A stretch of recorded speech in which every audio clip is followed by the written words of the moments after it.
Welcome. Are we live?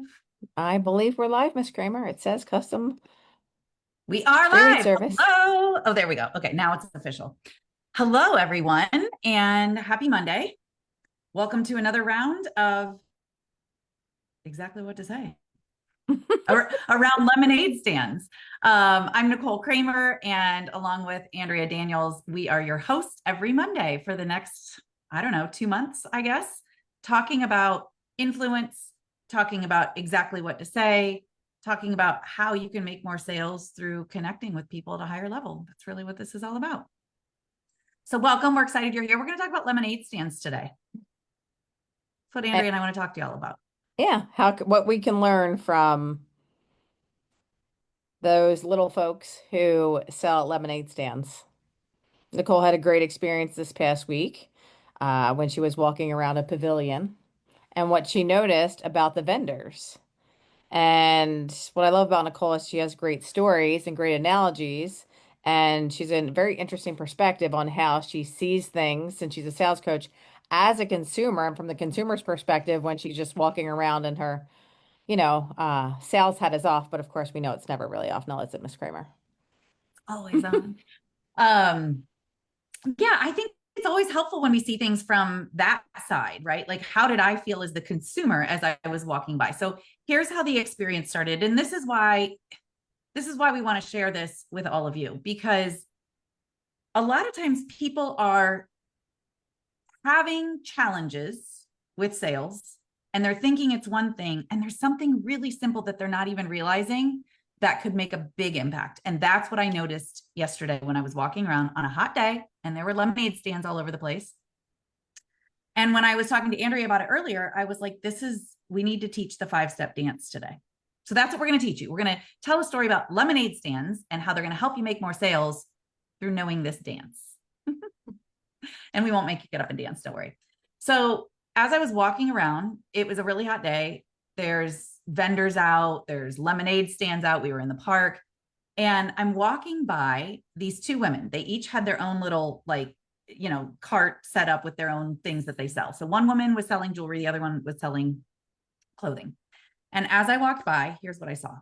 They were each sitting behind their little cart area, sitting there on their phone, looking down. It's a busy sidewalk. There's people everywhere. And these two women who are sitting out there to sell their goods, one jewelry, one clothing, head in their phone. And I'm like, why did you go through all the effort to come all the way down here to 12 South to set up all your stuff to just sit there and hope that somebody walks by and notices your stuff and says something to you about it? And then a few minutes later, I get to the corner where I'm crossing the street and there's the park area. And that's where I saw my first lemonade stand. And if I hadn't seen it, I would have heard it immediately, because the kid that was there that was selling lemonade was like, hey, would you like some fresh, cold lemonade? And I was like, yeah, I wasn't planning on buying lemonade, but he asked, and it was a hot day and he was sitting right there. I was like, yeah, I would love some lemonade. He had free refills. I didn't take him up on the free refill offer, but I thought, wow, he made it a point to tell me there's also free refill. Like, he had already made the sale. I'm like, here, dude, I'm paying you the money. He's like, there's free refills as well. I'm like, thanks. That's so nice of you. And then I saw a few more lemonade stands throughout the day, and not all of them were doing what this kid did. So I'm hoping now that you're all hearing the thing that was so blaringly obvious to me that Andrea and I want to talk to you about, which is what, Andrea? Uh, People can't buy what they do not know is for sale. And if you know anything about Miss Kramer, she will happily buy all of your jewelry and all of your clothing. And she will happily talk to anyone who will talk back to her. And she makes friends with just about anybody. So had people engage with her, she would have probably come over to your table and bought something. So what we are talking about today, which is Nicole, being friends with her for the last 2 years, she says two things on repeat. On repeat. The first one is people can't buy what they don't know if it's for sale. It's number one. Number two, let the best marketer win. So Mm-hmm. you might have the best service, but if you're not communicating that to people who could potentially buy your products, you're actually doing more of a disservice for someone who could potentially need you and need your service if they don't know if it's available. Yeah, because I would even say, even rewording how you like, if you're not talking about this to people who could potentially benefit from what you do, A, yes, how do they know that they can buy it? B, aren't you kind of out of integrity if you know that it could help them, if you know it could benefit their life in some way, and you're not at least giving them the option to say no? Because that's really what it is. It's like our fear, I believe, in sales is the feeling of rejection, when really it's like we should almost go out for the rejection. You know what I mean? It's like you've heard me talk about going for no. It's like just go make sure the person doesn't need it or can't benefit from it. And it's not personal and it's not about you and you haven't done anything wrong and they haven't done anything wrong, but give them the option to say, for me, right? Because how else will they know? Yeah, and oftentimes when we feel like, oh, well, I don't know if I want to ask or if they can afford it or I feel cringy, Nicole will also slap your hand and say, that's not for you to decide. Don't take the decision away from them. Give them the opportunity to say no. And let's not assume or come to the conversation with certainty that they don't need what we have, that they can't afford it, that you understand their financials. It's none of your business if they can afford it or not. It's up to them if they feel that that's the right decision for them and if they need your support. I think oftentimes because we're scared of rejection or we're scared of being salesy, that we're afraid to ask. Yeah. But really, selling is, Nicole says, selling is serving, selling is supporting. Selling is giving somebody the right to say, yeah, I want to hear more, or no, that's not for me, and not making it about us. And it's really just the exchange of enthusiasm. So, your level of enthusiasm around what you do for the people that it's right for definitely can have a big part in their interest in it. Just like that kid, he was so excited. He's like, would you like some fresh, cold lemonade?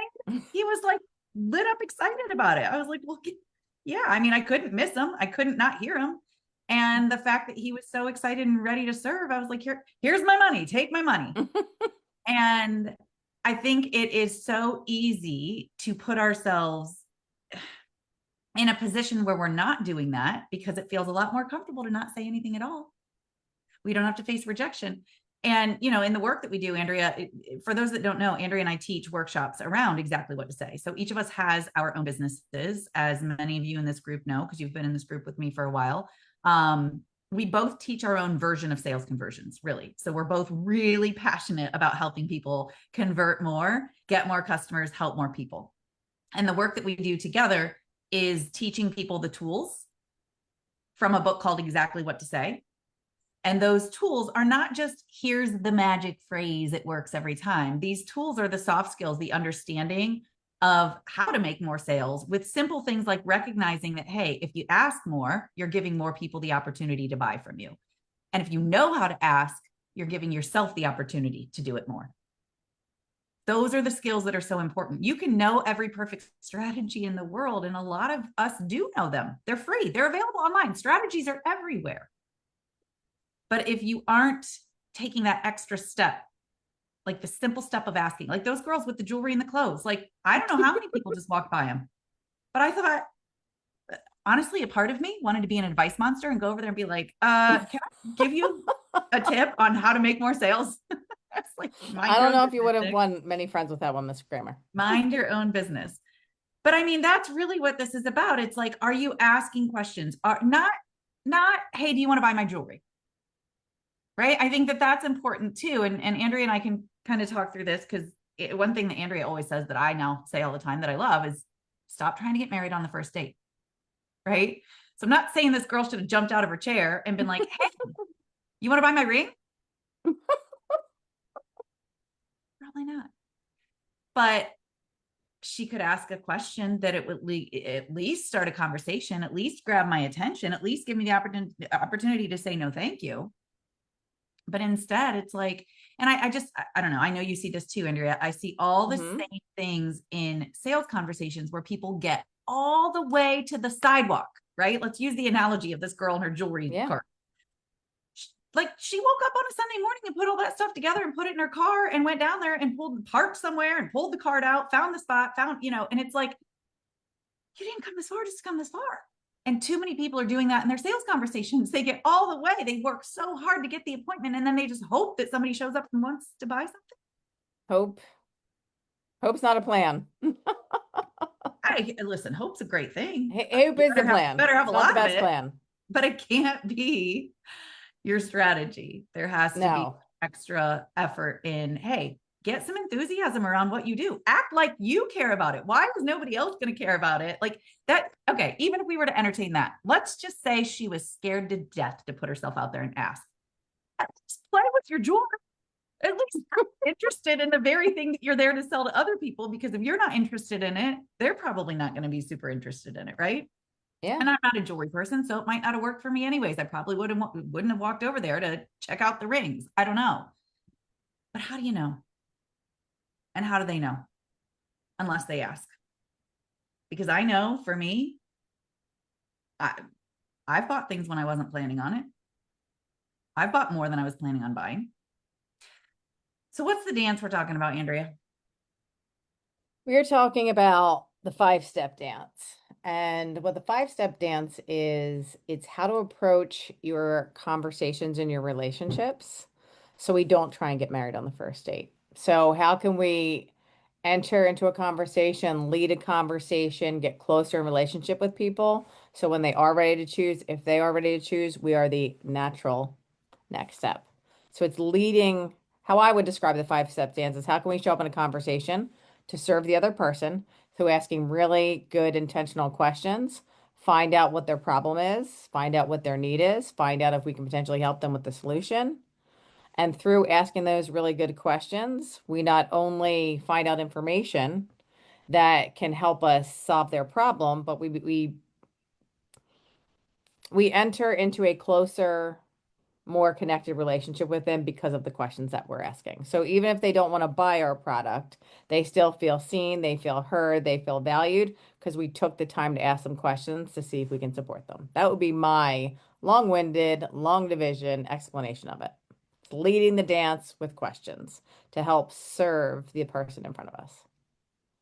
And so, I mean, Andrea just said it, leading the dance with questions. Here's Questions. the beginning of the 5-step dance. And if you have not written down a single thing that we've said yet, that's fine, totally fine. I would suggest writing this down because you're probably going to want to remember this if you want to know the 5-step dance to creating more opportunities for yourself. The first one that Andrea just said starts with questions. If you're not Yep. asking the questions, then you are not starting conversations. How are people going to buy from you? Well, they can't buy what they don't know is for sale. So you first need permission to be in a conversation with them. The questions lead to conversations. What happens after you're in a conversation with somebody and it's going back and forth?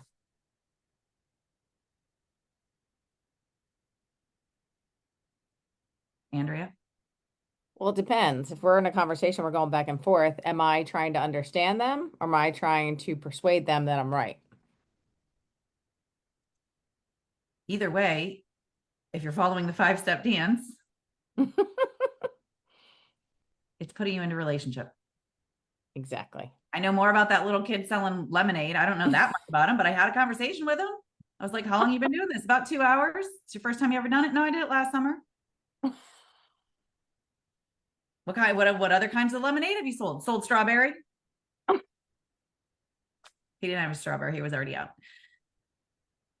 Probably because he sold So, so much of it because he was so enthusiastic about it, right? So we start with questions. That's how we start the dance. We've got to ask questions. We've got to get curious. We've got to act like we're interested in the people that are going to buy our stuff. And then that leads us mhm. to conversations, and those conversations create relationships. And when you're in a relationship, you might notice other things. You know what else he asked me? Do you want some water for your dog? Uh-huh. Oh, that sold you hook, line, and sinker. He went above and beyond. Then he asked me if I wanted ice in my lemonade glass. Well, He's I full think service. this, he was full service, and this goes back to the questions that we're asking. It's not just any questions, and Nicole and I work with a lot of our clients on this, is how intentional are we about the questions? Are the questions serving us, or were the questions serving Nicole? The questions serve Nicole and Nicole's needs at that point. So not only are we asking questions, we're asking questions that serve and support the other person. Yes, Nicole, if you know Nicole, she's a fanatic about her dog. Of course she wanted water for her dog. Of course she wanted water in her ice. It was hot outside. She was probably walking 10,000 steps. Right? So he made his questions unknowingly that he's this perfect little salesman. You should have recruited him, Nicole. that he made all of these questions about Nicole, about the consumer. So when you think about your questions, are the questions that you're asking bringing you closer to your prospect or further away? And I'm going to give a perfect example about that because I just did a I love training. examples and stories. Yes, I did a training with real estate agents last week and we talked about this. And I learned this from you. So often somebody calls in, lead, right? Looking for a home in, I don't know, wherever you live, Bellevue. How many bedrooms? How many bathrooms? Is there anywhere else you're looking? And this is just an agent example. This is across all industries, people do this. They jump right into, and this is what Andrea means by the questions that benefit you or the questions that benefit both of you. I'll say both of you, right? Because whatever benefits them benefits both of you. And so often we just jump right into the questions that benefit us to be able to fulfill an order that we hope is coming versus getting to the actual need behind the reason the thing is even wanted. That's the emotional piece. When we ask better questions, the questions that serve both of us, and we get someone into that emotional feeling, then we start to get to the reason why they want to do the thing, the reason why they might potentially want to make a purchase or make a different decision in whatever it is that they do with you.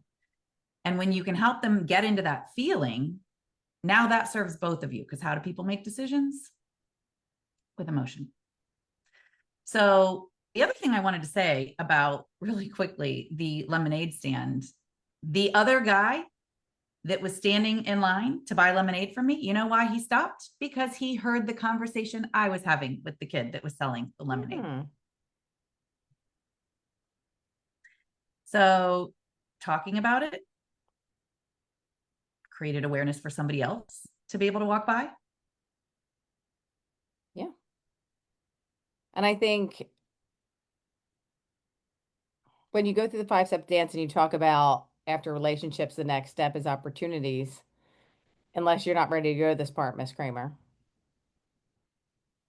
Am I allowed to go to this part? Yeah.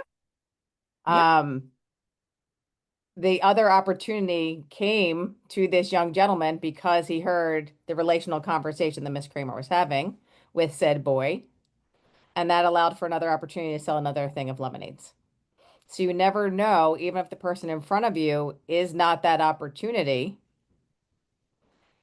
is if it could create another opportunity because you showed up in relationship, in conversation, in integrity, that it can create other opportunities down the line just from that one conversation. Because Nicole, this is aside from exactly what to say, but Nicole says one person is not your source. And if there's one thing that I wish more people thought about going into sales conversations is the other person is not your source for sales. It could be someone who they know, they might not be a good fit, but I think it's important to know that every single conversation, whether it's that person or someone else, could be a potential sale. And you don't That's ever Mhm. know where it's going to come from. Correct. We do not Like I know where said, it's just going the to come fact from. that I was having that conversation with the little boy that was selling, I shouldn't say little boy, with young man that was selling lemonade. The guy happened to hear, oh, free refills, I'll take one. It's like we forget that if we're not talking about it, who else is going to talk about it? You need to Exactly. talk about your offer, your business. Okay. You know those people that you see on social media who just had a baby and every single thing that they ever show on their social media from that point forward is their baby? And I'll admit, I do it with my dog.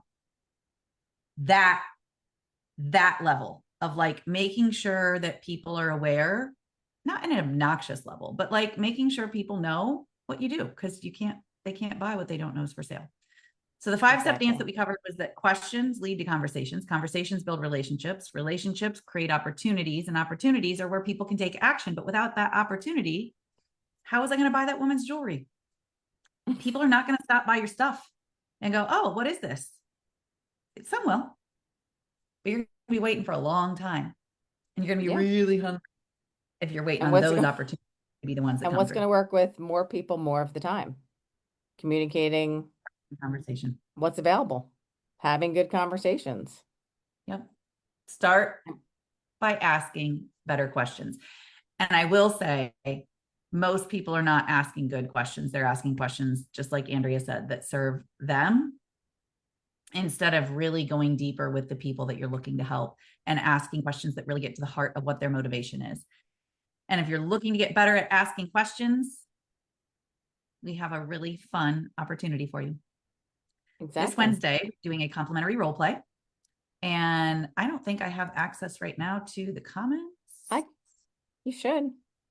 Oh, yes, I do. I can put it on Facebook, or I can put it in here. Kramer, I can grab it. I just put it in. I didn't realize that I could put a comment in that Facebook tab, but I did. We are doing a free role play on Wednesday. It is at 11 a.m. Central Time, and I think.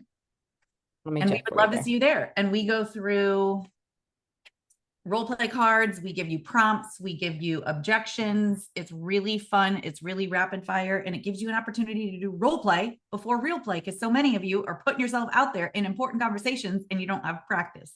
So show up, play with us on Wednesday, get some practice, learn how to ask better questions. And if you're really looking and you already know that you want some extra level support, the good news is we have something starting in August. It is our 4-month exactly what to say coaching program, and we teach you exactly what to ask. We call it exactly what to say. That's what the program is called, but really I think it's exactly what to ask so that you're getting more of the outcomes that you want. So if you're not familiar with it and you want to know more about it, just reach out to Andrea or I. We will gladly share some information with you, no pressure at all, but want to give you the opportunity to find out a little bit more about it because it's changed the lives of the people that have gone through courses with us. And if you're looking to have more influence in your life and make more sales, we want you to have that opportunity as well. So either put it in the comments that you want more information or reach out to us. Either way, join us on Wednesday for our complimentary role play and get some practice asking better questions. And on that note, we'll see you next Monday, same time, same place. Oh, one last thing. Share your favorite takeaway. You all know me. Yeah, we'd love to see that in the comments. We know this role. Thoughts grow stronger when shared. So in the comments, type your favorite takeaway. If you got this far, we want to hear it. Everybody else wants to learn from it as well. And we'll see you next Monday. Toodaloo.